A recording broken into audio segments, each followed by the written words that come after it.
Voici comment trouver ta passion en 5 étapes. Voici comment trouver ta passion en 5 étapes. Étape numéro 1. Étape numéro 1. Essaye. Essaye tout ce que tu peux. Tout ce que tu peux. Je dis bien, essaye tout ce que tu peux. L'objectif, c'est d'être curieux. L'objectif, c'est de te lancer dans de nouvelles expériences. L'objectif, c'est de faire des choses que tu n'as jamais eu à faire. L'objectif, c'est de commencer, peu importe ce que c'est. C'est de commencer quelque chose aujourd'hui et maintenant. Ne te soucie pas si cela te plaît ou non. Juste essaye tout ce que tu peux. Étape numéro 1. Étape numéro 2. Étape numéro 2. Élimine les distractions.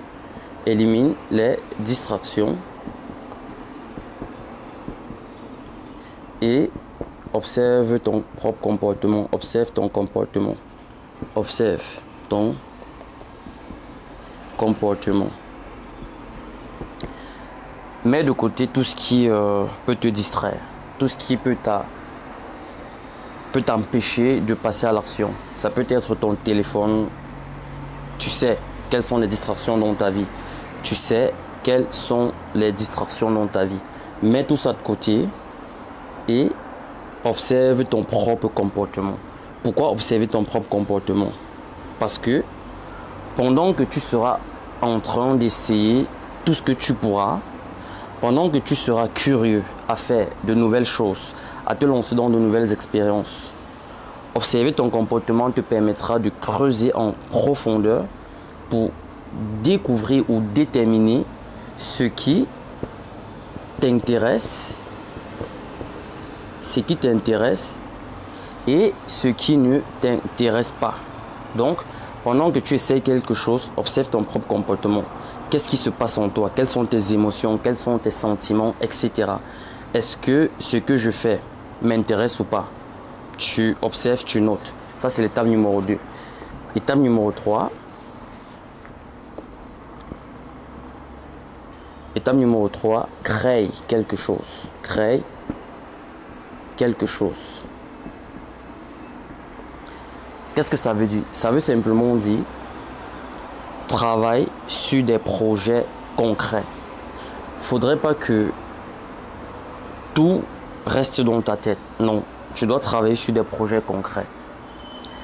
Il peut s'agir d'améliorer ta santé. Il peut s'agir d'améliorer ta santé. Tu as pour projet d'améliorer ta santé. Tu as pour objectif d'améliorer ta santé. Ça peut être ta santé physique, mentale, tout ce que tu veux, pendant, disons, X période de temps. Il peut s'agir d'optimiser tes finances.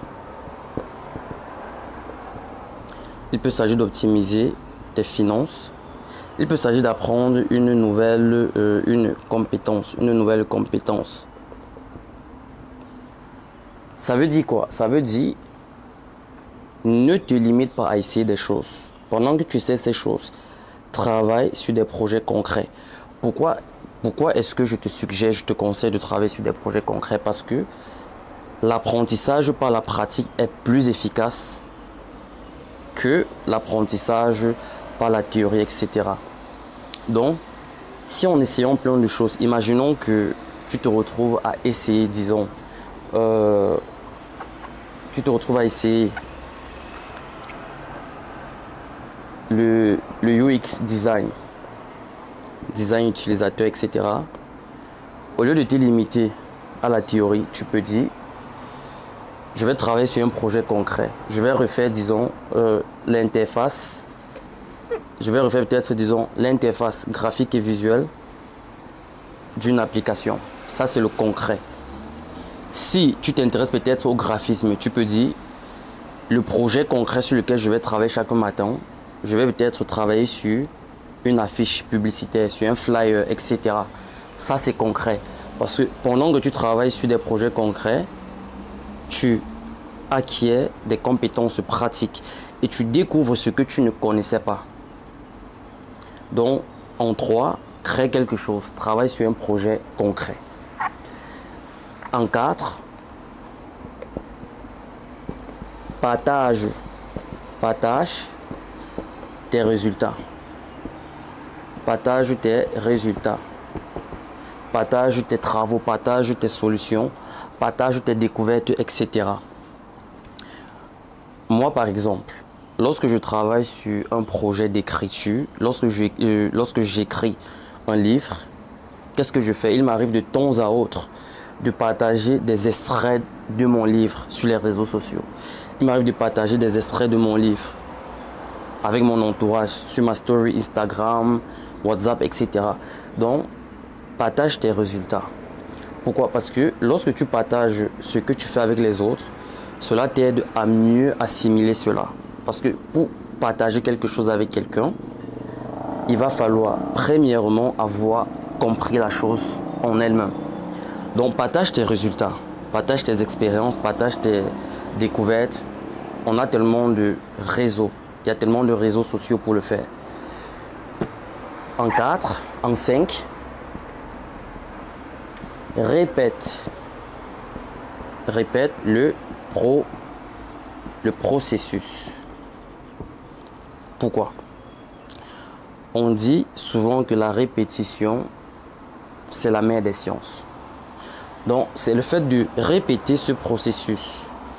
Être curieux, éliminer les distractions et observer ton propre comportement, créer quelque chose ou travailler sur un projet concret, partager tes expériences, tes résultats et répéter ce processus, c'est ça qui te permettra, cela te permettra de découvrir ce que tu aimes,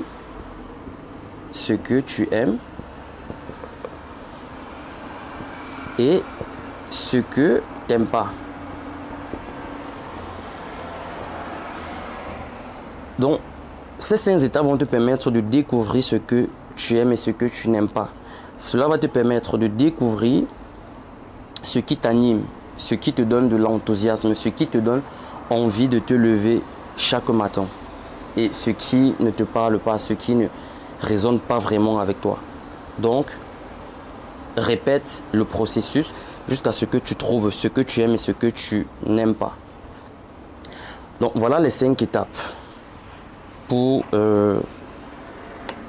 cultiver ta passion.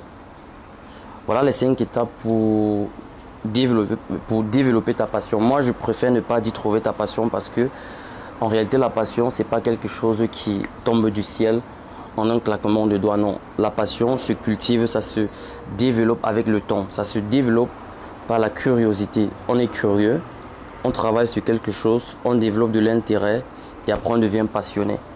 Donc je résume rapidement les 5 étapes et je clôture la vidéo. 1, on va mettre curiosité. Curiosité, donc essaye tout ce que tu peux essayer. En 2, on va mettre observation. Observation. Tu élimines les distractions et tu observes ton propre comportement. En 3, on va mettre projet concret. Projet concret. Donc, tu travailles sur des projets concrets, sur des projets qui vont vraiment te permettre de développer des compétences. En 4, on va mettre tu partages tes solutions ou tes travaux. Partager tes solutions. Partager tes solutions ou tes travaux. En 5, on va mettre répéter le processus. Donc, si tu veux cultiver ta passion, tu dois suivre ce chemin circulaire. Tu dois suivre ce chemin circulaire là, là, là, là, et tu reviens ici. Jusqu'à ce que tu trouves ce qui te parle, ce qui résonne profondément en toi. C'est ainsi que moi j'ai fait pour cultiver cette passion pour l'écriture. Parce que j'ai essayé tellement de choses dans ma vie. J'ai essayé le développement web. J'ai eu des certifications dans le développement web. J'ai essayé le UX design. J'ai eu des certifications en UX design. J'ai essayé un peu de graphisme. J'ai essayé un peu de motion design, etc. Donc j'ai touché quand même à pas mal de trucs jusqu'à ce que j'arrive sur l'écriture. Je me suis rendu compte que l'écriture est cette chose-là qui vraiment m'anime, qui résonne profondément en moi. Donc si tu veux développer ta passion, suis ces 5 étapes. J'espère que cette vidéo t'a vraiment aidé. J'espère que tu prendras vraiment le temps de suivre ces 5 étapes que je viens de te présenter pour cultiver ta passion. Dis-moi dans les commentaires ce que tu en penses. Et dis-moi également dans les commentaires si tu voudrais que je parle d'un sujet spécifique.